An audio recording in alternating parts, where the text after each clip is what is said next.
মাঝে মধ্যে রান্না করার জন্য বাসায় তেমন কিছু থাকে না, তো খুঁজে টুজে কিছু একটা রান্না করতে হয়। এমনিতেই সকালবেলা নাস্তা করার পর দুপুরের জন্য কি রান্না করব সেটা নিয়ে ভাবতে হয়। সেটা নিয়ে ভাবতে ভাবতে অনেক সময় দিনের অর্ধেকটা চলে যায়।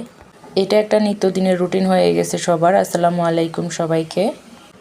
আজকে আমার বাসায় রান্না করার মতো তেমন কিছু ছিল না, তো যা আছে তা দিয়ে আজকে দুপুরের রান্নাটা চালিয়ে নেব। মানে খুব সহজে অল্প সময়ের মধ্যে একটা ডিম রান্না করব।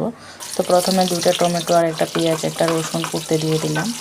পোড়া টমেটো দিয়ে রান্না করলে এই রান্নাটা এমনিতেও অনেক স্মেলটা আসে, খেতেও ভালো লাগে। তো এখানে একটু পেঁয়াজ বেরেস্তা করে নিলাম।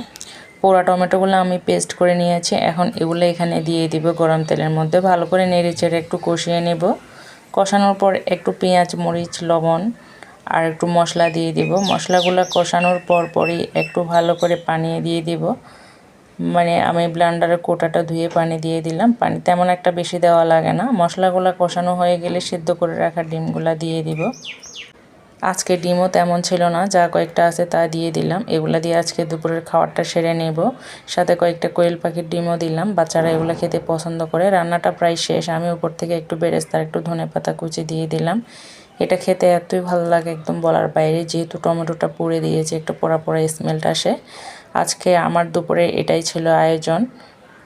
এই রান্নাটা এত সহজ আর খুব কম সময়ের মধ্যে করা যায়। তো ভালো লাগলে সবাই পাশে থাকবেন। আল্লাহ হাফেজ।